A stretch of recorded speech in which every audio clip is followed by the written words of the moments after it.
convidá-lo a abrir a palavra do Senhor no livro de Daniel. Nós temos falado de temas que a igreja tem esquecido, que os pregadores têm colocado de lado.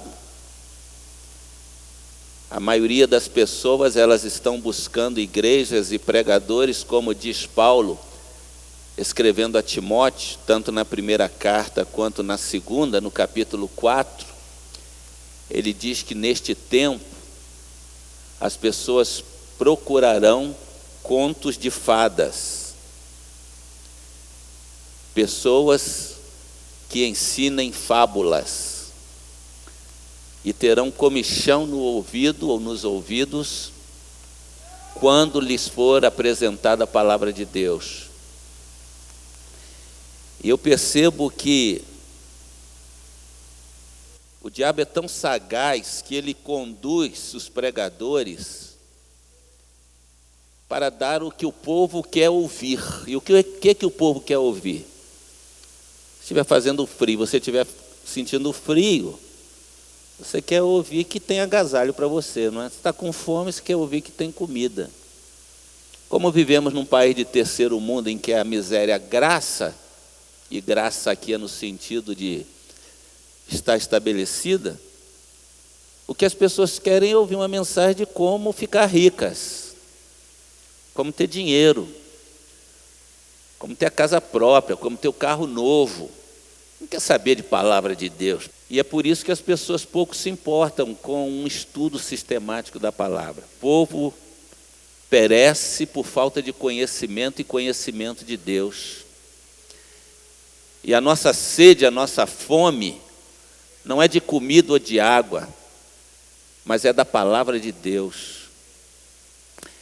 E por não ensinarmos a palavra de Deus, o que eu tenho observado é que algumas seitas têm se apropriado de temas que nem nos seminários nós ensinamos para aqueles que serão pastores, e por esta razão eles também ficam por fora. E algumas seitas têm ensinado, inclusive através da televisão, para os nossos membros, para os nossos crentes, e ensinado heresias. Que eles terão tom de verdade, terão alguns ensinamentos verdadeiros, alguns, mas a essência estará totalmente fora do que foi estabelecido pela palavra do Senhor. Vou dar um exemplo dos textos que nós vamos mencionar aqui agora. Interpretando mal as visões de Daniel, uma dessas seitas que está aí na televisão, ensina que Jesus já veio em 1844. E poucas pessoas têm conhecimento disso. A data da vinda de Cristo foi marcada por mais de uma vez. E primeiro em 1843, e Cristo não veio. E depois em 1844, Cristo não veio. Então, refizeram a profecia e disseram: Jesus não veio à terra, mas entrou no Santo dos Santos. Tudo isso para justificar a doutrina que é ensinada hoje, com base em numerologia. Na época de 1844, esse segmento foi por terra.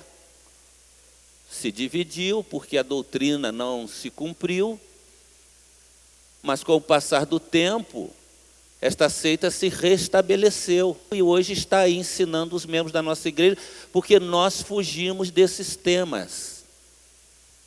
Mas eu creio que é hora da gente deixar de dar, como Paulo diz, leitinho, e dar um pouco de carne de churrasco.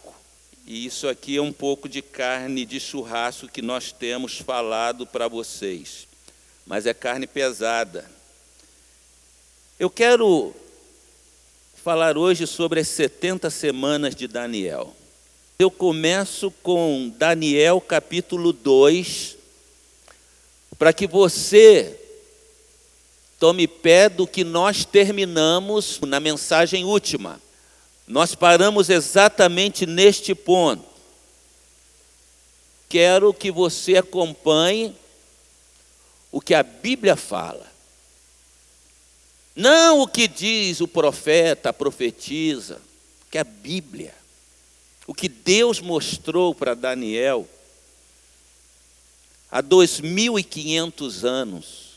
Já passeamos por alguns capítulos, mas aqui no capítulo 2, a partir do verso 44, o texto nos diz assim: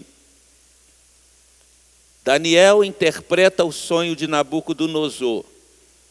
E no final ele diz: na época desses reis, o Deus dos céus estabelecerá um reino que jamais será destruído e que nunca será dominado por nenhum outro povo. Destruirá todos os reinos daqueles reis e os exterminará. Mas este reino durará para sempre. Esse é o significado da visão da pedra que se soltou de uma montanha, sem auxílio de mãos. Pedra que esmigalhou o ferro, o bronze, o barro, a prata e o ouro. O Deus poderoso mostrou ao rei o que acontecerá no futuro. Nabucodonosor teve um sonho e Daniel foi interpretar o sonho. Deus mostrou para Daniel que o sonho de Nabucodonosor dizia respeito àquele tempo, a tempos que viriam e o final dos tempos. Então você se lembra bem que no sonho, Daniel revelou para Nabucodonosor a estátua que ele havia visto, tinha uma cabeça de ouro que representava todo o poderio de Nabucodonosor como rei da Babilônia. Era a cabeça de ouro, era o mais poderoso. Daniel interpretou que o peito e os braços de prata era o reino que viria em substituição ao reino da Babilônia, o reino medo-persa, Ciro e Dario, os dois braços. Um império também poderoso. Naquela visão, Daniel desvendou para Nabucodonosor que a parte de bronze que vinha desde o estômago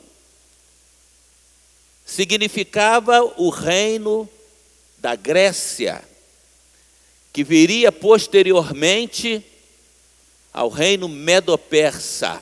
E nós vamos ver aqui à frente esses detalhes. As pernas de ferro simbolizavam o reino que viria posteriormente. E é interessante que Daniel, na sua visão, vou voltar ao texto sagrado, versículo 45. Esse é o significado da visão da pedra que se soltou de uma montanha sem auxílio de mãos. Pedra que esmigalhou o ferro, o bronze, a prata e o ouro.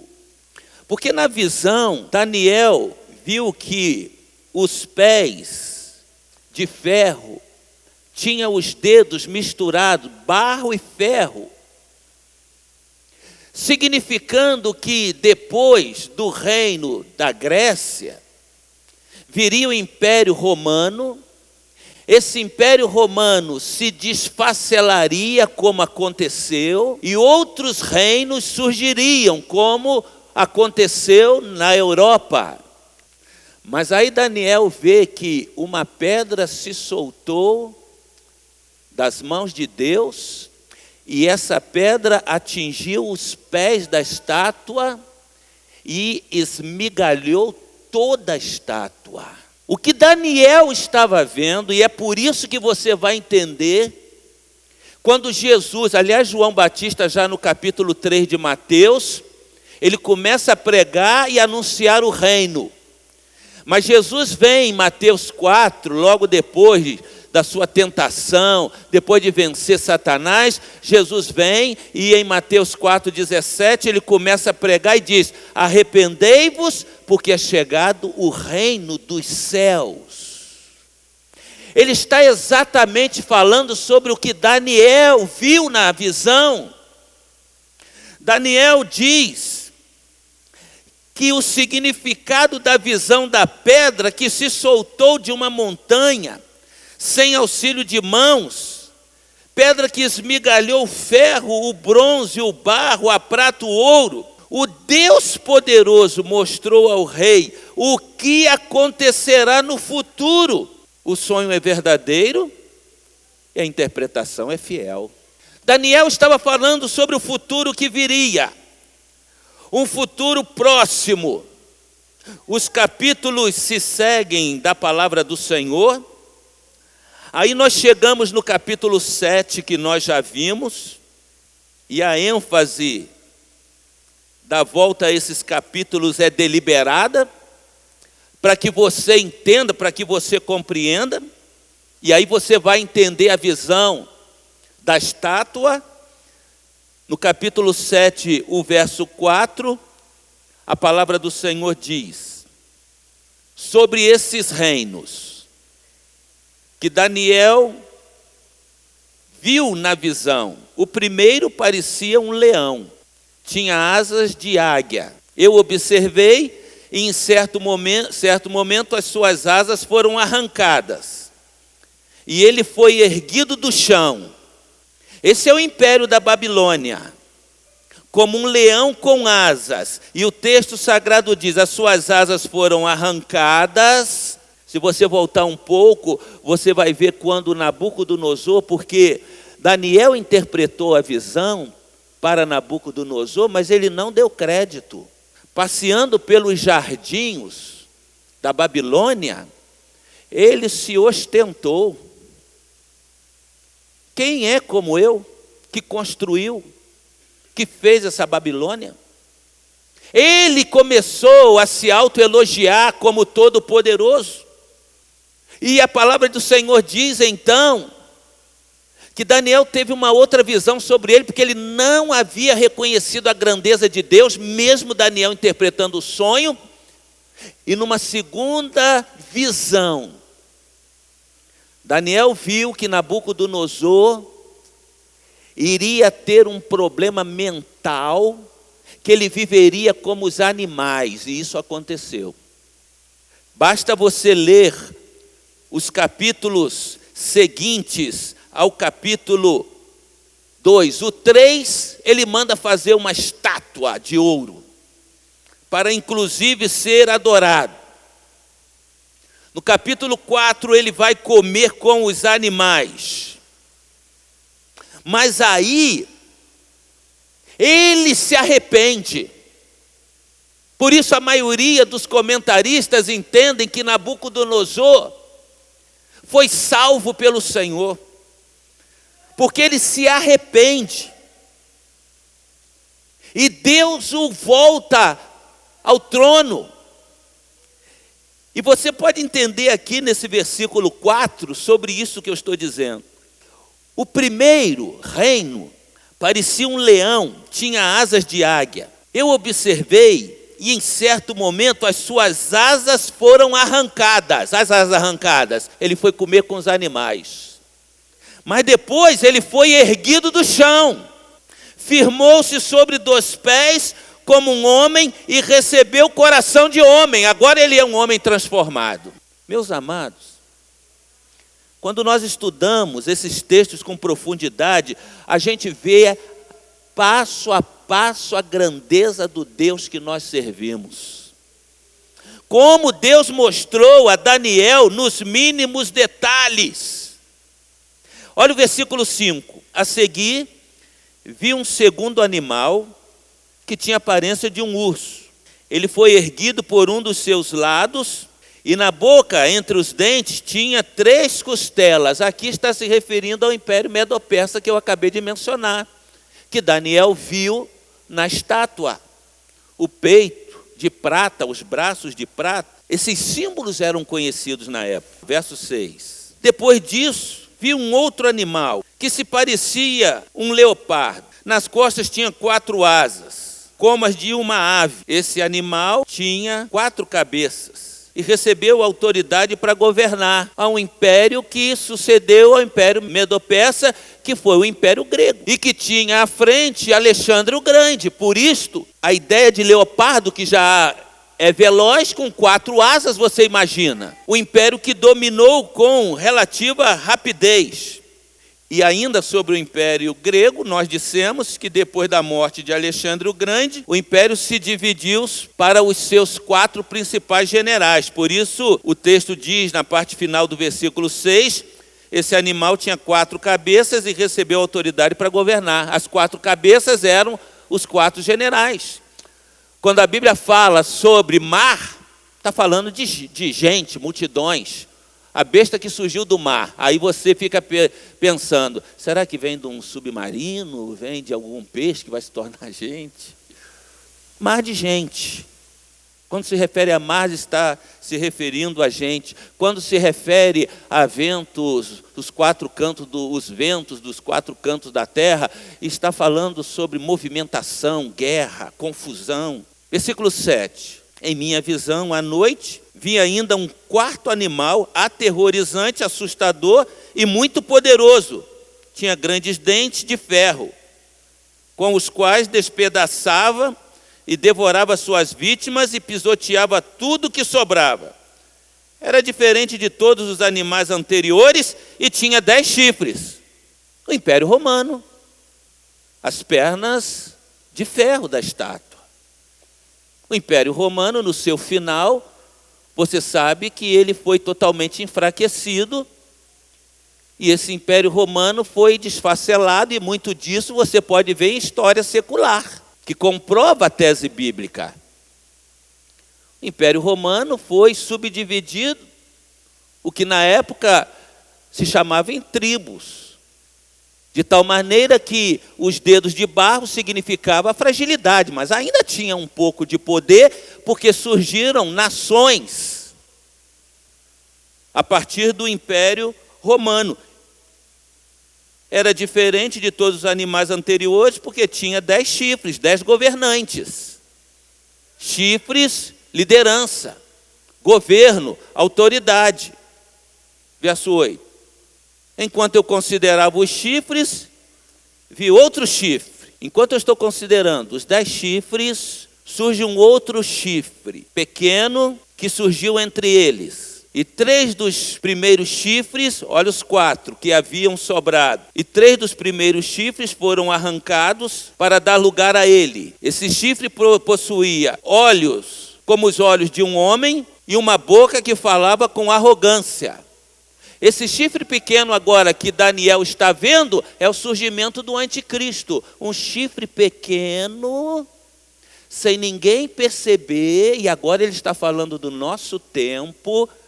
Daniel está dizendo, agora começa a surgir um chifre pequeno, hein? Vocês estarão desapercebidos. Vocês não saberão nem o que está acontecendo. Mas esse chifre pequeno já está surgindo. Capítulo 7, lá no verso 23. Daniel ficou preocupado porque ele não sabia identificar esse chifre pequeno. Ele não sabia identificar muito da visão que ele estava recebendo.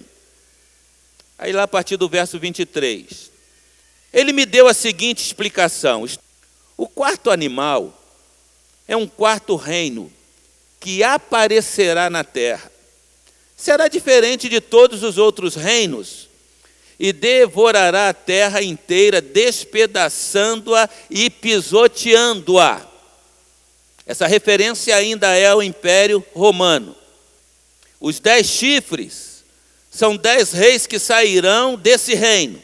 Depois deles, um outro rei se levantará e será diferente dos primeiros reis. O chifre pequeno.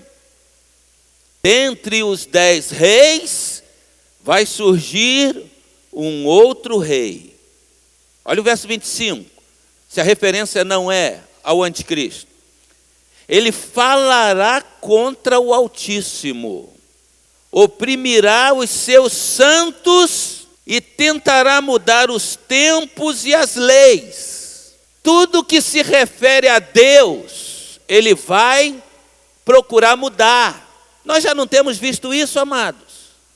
O apóstolo Paulo, ele diz no capítulo 1 aos Romanos, que os homens vão mudar a verdade de Deus em mentira.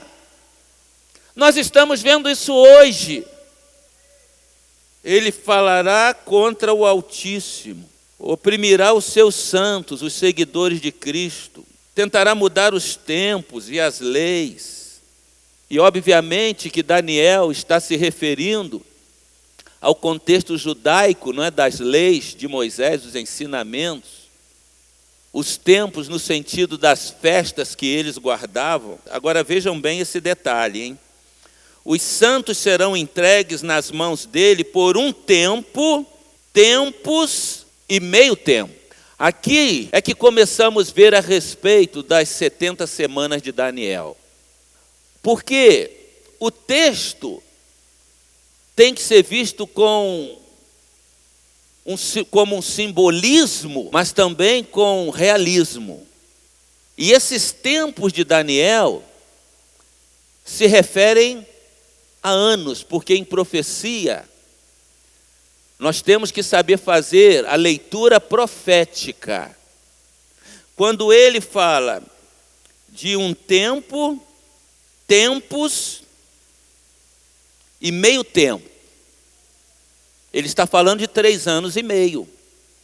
Um tempo, um ano, 2 tempos, mais 2 anos. Mas meio tempo, 3 anos e meio. Então guardem isso. Guardem isso porque, como Deus disse para Daniel, a visão é para este tempo e para o final dos tempos. E esses 3 anos e meio que ele está falando aqui, é exatamente sobre o período que o anticristo vai governar com todo o poder. O chifre pequeno vai ter toda a autoridade para governar. Vai pedir culto para si mesmo. Mas o texto continua e olha o que diz, verso 26. Mas o tribunal divino, o julgará. E o seu poder lhe será tirado e totalmente destruído para sempre. O poder do império do mal será tirado e destruído para sempre. Então a soberania, o poder e a grandeza dos reinos, olha a pedra que destruiu a estátua, serão entregues nas mãos dos santos, o povo do Altíssimo. O reino dele, o reino do Altíssimo, será um reino eterno. E todos os governantes o adorarão e lhe obedecerão. Esse é o fim da visão. Eu, Daniel, fiquei aterrorizado por causa dos meus pensamentos e o meu rosto empalideceu. Mas guardei essas coisas comigo. Mas eu queria que você entendesse que há muitas heresias. Eu vou dizer para você, eu iniciei falando sobre seitas que aparecem ensinando sobre isso, e segundo uma dessas seitas, já não tem mais tribulação, já não tem mais anticristo, já não tem mais nada, porque Jesus já veio, já entrou no Santíssimo, está preparando apenas um lugar para a nossa subida. Equívoco, doutrinamento errado, porque há muito desconhecimento e principalmente a visão do Espírito Santo sobre aqui. Essa é uma palavra viva, não é uma palavra morta. O Espírito Santo tem que mostrar a verdade que está no texto e o texto tem que se explicar pelo texto. Quando eu digo para você que um tempo, 2 tempos, metade de um tempo são 3 anos e meio, porque verdadeiramente são 3 anos e meio. Todas as pesquisas revelam isso. Todos os ensinamentos sobre escatologia revelam sobre isso. São 3 anos e meio. Mas a visão das 70 semanas é tão complexo. Vamos continuar falando sobre as 70 semanas. O que significa a visão das 70 semanas de Daniel? E você não pode perder, porque senão você corre o risco de ser vítima de ensinamentos antibíblicos, mesmo as pessoas tendo a Bíblia na mão. Que Deus nos abençoe, amém, amados? Se você, meu amado, está conosco, ou quem está nos assistindo pela internet, talvez descuidado, não é? Desapercebido. Nós temos visto um mundo que está se encaminhando, e tudo que você vê acontecendo no mundo, as costuras políticas, tudo isso foi visto por Daniel. Tudo mostra que esse anticristo pode aparecer da vertente do segmento muçulmano. Tudo leva a crer. E nós vamos mostrar isso aqui biblicamente. O segmento muçulmano hoje, mais do que qualquer outro, tem surgido. E isso está em toda a Bíblia sendo mostrado. Quando você lê a Bíblia, desde o nascimento de Esaú. E é interessante que o capítulo 8 de Daniel vai falar sobre um bode peludo. Uma referência aos descendentes de Esaú. E onde estão os descendentes de Esaú? A maioria dos árabes. Onde estão os descendentes de Isaac? Os judeus. E esse conflito, tudo leva a crer que serão embate entre esses dois segmentos. Por isso a gente vai vendo pouco a pouco, você não pode perder, mas é continuidade. E isso vai abrir os teus olhos espirituais, vai fortalecer a tua fé e vai deixar você muito mais alerta sobre o tempo que nós estamos vivendo. Se você vive nesse mundo perdido, sem rumo, sem direção, entrega tua vida a Jesus. Ele é a pedra. Ele é a pedra que veio da mão de Deus, que espatifou a estátua. Todos os reinos foram espatifados, destruídos, e o reino dele nunca mais terá fim. Nós fazemos parte desse reino. Nós fazemos parte desse reino. O reino do Cristo. O reino do Senhor Jesus. Que Ele nos abençoe.